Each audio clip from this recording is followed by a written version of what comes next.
Welcome to This Explainer. Today, we're diving into a concept that literally rewrites the rules of being human: radical life extension. Just imagine waking up one day and realizing the biological clock you always assumed would stop around 80, well, it just keeps on ticking. What would society actually look like if we had vastly more time on our hands? Let's find out. Okay, let's dive into this. I want you to genuinely imagine it for a second. What if you lived to 200? Put yourself in that scenario. We're asking you to envision your very own life extending for 2 entire centuries. How on earth would you pace yourself? What choices would you change right now if you knew you had another 150 years ahead of you? The sheer mathematical scale of this jump is absolutely staggering. We're talking about moving from our current global average of around an 80-year lifespan to a 200-year reality. That's a 150% increase in your time on Earth. This isn't just about tacking on a few extra years at the end. It represents a total ground-up restructuring of human existence. Every single milestone we know, from when you go to school to when you buy a house, is completely upended. Which brings us to part one, the 200-year lifespan, moving from science fiction to reality. To really ground this explainer, you've got to understand that we aren't talking about stretching out a frail old age here. We're looking at a radically expanded prime of life, a future where your physical and mental vitality lasts for decades, or perhaps even centuries longer than it does today. And this illustrates exactly how we need to approach the concept, which is through the ripple effect. A single massive change at the individual level never happens in a vacuum, right? It cascades outward to permanently alter systemic global structures. So our approach today is simple. We're going to start by looking at the deeply personal impacts, how this changes you, and then we'll watch those shockwaves ripple out to completely reshape our planetary systems.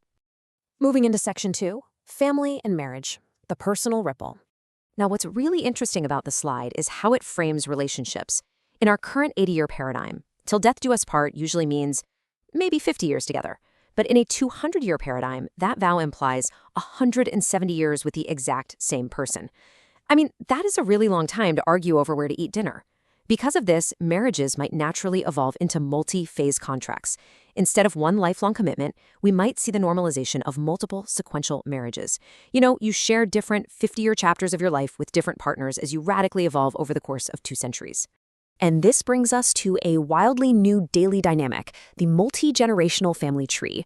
Just picture a standard holiday gathering. Instead of 3 or 4 generations around the table, you could easily have 6 or 7 living generations interacting all at once. You could casually be chatting with your great-great-great-grandparent. Plus, the whole concept of siblings changes entirely. A parent could have a child at age 30 and then another one at age 110. You'd have massive overlapping family networks and sibling age gaps of up to 80 years. It creates family structures that function way more like interconnected tribes than the traditional nuclear units we're used to. Let's shift gears to section 3, education, careers, and retirement, looking at the structural ripple. Think about how we currently spend our time. Under our present model, a 40-year career seems pretty long, right? But in a 200-year life, that's just 20% of your lifespan. This means the absolute death of the traditional one-career model. Right now, we operate on a linear life. You learn, you work, you retire. But a 2-century lifespan practically demands a cyclical life. To stay economically relevant and mentally engaged, we'd have to enter continuous loops. You would learn a profession, work in it for a few decades, take a prolonged sabbatical, and then return to education to start an entirely new field. Lifelong education transitions from being just a nice idea to an absolute structural necessity. When we map this out, the pacing completely changes.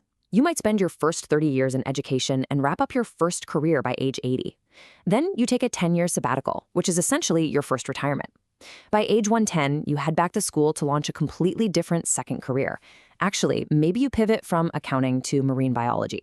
And that second career ends around 170, before moving into your final retirement. When you literally have entire decades to spare, that immense pressure to figure out your life's purpose by age 25 entirely evaporates. You have the ultimate luxury of time for profound personal reinvention. Let's zoom out to section 4, economy, government, and science, the systemic ripple. So the crucial point here is that at the macro level, a 200-year lifespan threatens to seriously buckle our existing global infrastructure. Let's break this down. In healthcare, the focus shifts almost entirely from treating acute illnesses to continuous anti-aging management. Economically, the realities are stark. How on earth do pension funds support 50-plus-year retirements? And think about compound interest for a second. 200 years of compounding could lead to unfathomable extreme wealth hoarding at the very top. Looking at government, there's the objective risk of severe political stagnation.